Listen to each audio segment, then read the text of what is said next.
Hey friends, welcome back to this week's episode of AMA Friday with Amy Miller, Recruiting in Yoga Pants. So let's stick with this theme around negotiation, shall we? We talked about the magic words you can use in a negotiation last week, and I think this is also an important one that's kind of semi-related to this whole idea around negotiating an offer. A lot of folks will try to convince you that literally everything is on the table when it comes to salary negotiations or offer negotiations. Sometimes, like so many things in recruiting, your personal mileage is going to vary greatly depending on a lot of different circumstances. So it is very, very important for you to understand what exactly is negotiable. Okay? Also, the level of difficulty that each of those things might come with. So some things, it can be very easy to negotiate, perhaps extra stock. It may be very hard to negotiate a higher base, or the other way around, or whatever, right? So the variables can be massive. I mean, it really can just be so many different directions this could go, and it really revolves around the specific organization and what they consider to be negotiable, what things are really written in stone, and also just your recruiter, most importantly, your recruiter should be able to explain that to you. Okay, so let's start with the obvious. Actual compensation, so the actual dollars and cents or whatever your currency might be, that sometimes can be negotiated. So we're talking about base salary, we're talking about possibly sign-on cash, sign-on bonus, things of that nature. We might also be talking about actual equity, whether that's RSUs, actual shares of stock, or options. So for those that are entertaining startup offers, make sure that you understand what options are, how they vest down the road. Is it you're buying it at a certain strike price, whatever. There's a lot of weird variables there as well. And it's frankly not really real money until the company does go public or, it somehow converts to some sort of value. So it's a little trickier. I think it's a great way to, well, if you're a founder or a senior member, get rich, but maybe for the rest of us, who knows? you got to really explore that, with folks who do know, namely the recruiters at the companies that you're interviewing at who really understand this stuff and should be able to articulate it. So anything with a dollar amount, anything with a number like that, most likely is the easier thing to negotiate. Those things often there is some flexibility built in, or we can make the case, like I said last week, I will accept this, great way to get this, right? If we know this is going to seal the deal, a lot of times we can use that to make our case. So anything actually financial is usually fair game. Things that are not negotiable, y'all are going to like this, but it's true. I've personally never in 24 years worked for a company that negotiated benefits. I've worked for smaller companies. I've worked for, a handful of mid-sized companies. I've definitely worked for 3 very large companies. Benefits, as in the benefits package, the medical, dental, vision, the 401k match, all of those things, absolutely not negotiable. People ask me in my current job, people ask me all the time if they can negotiate benefits, and no, you may not, because that is a package that has been designed, or a lot of times it's various packages. There's a lot of different benefits you can sign up for. My company offers a handful of different providers and tiers of benefits. Like I opted into the, heavy dental stuff, right? Like kind of the upgraded package because my kids are in Invisalign, so and braces and stuff. So obviously that was important to me. For you, it may not be as important. Maybe you go for the lower tier. But the packages that are included or that you can opt into are what they are. You're not going to negotiate that. If a company has hundreds or thousands or even 1 million employees, they're not designing a benefits package just for you. All right. Now you can ask your recruiter to make sure But I'm telling you, in most cases, that is one of those things that just is not going to change because you want it to.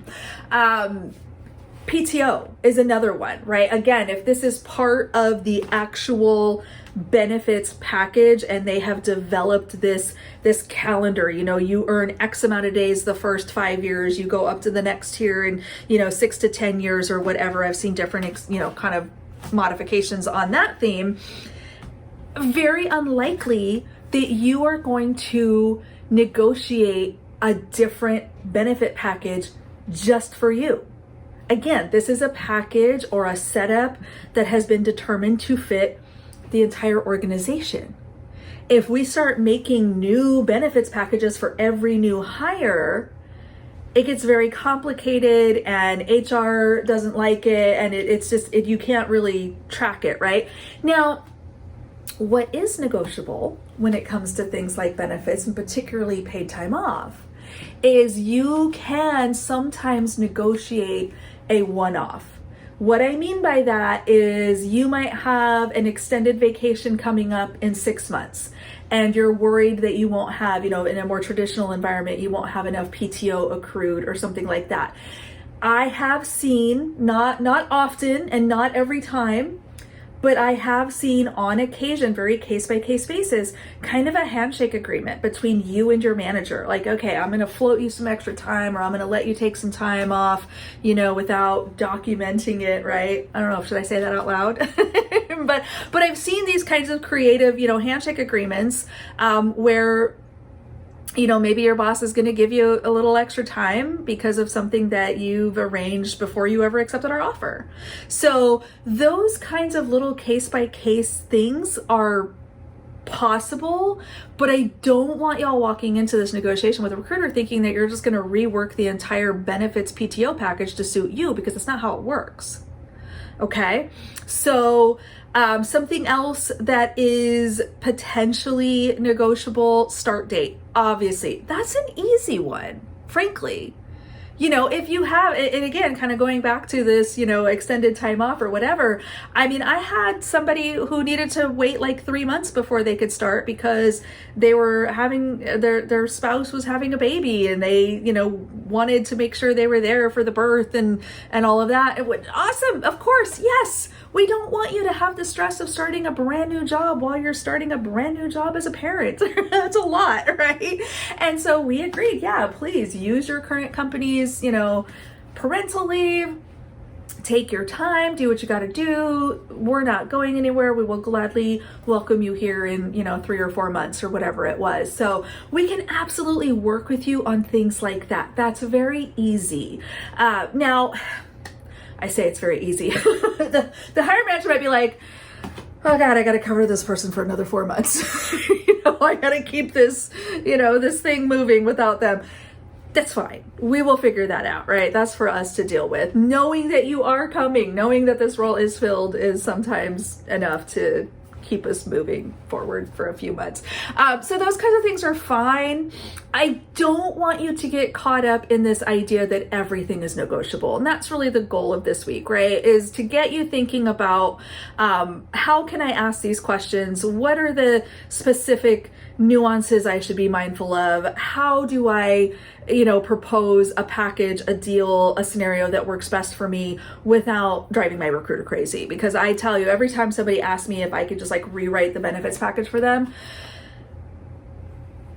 I mean, it's just a big heavy sigh because I cannot. I've actually asked HR a couple times just to see what would happen, and it went exactly how I thought I would. Big heavy sigh on their part. Okay, so I hope this helps y'all. So here is my advice for you. This is the way you are going to position this with your recruiters. You are going to say, hey, I'm really excited to get an offer from this company. I have thoroughly enjoyed the process, getting to know everyone so far. Now that we're at the offer stage, I'd like to understand what are the areas that are negotiable and what are the things that I should focus on, aka what is the easiest for you to improve on.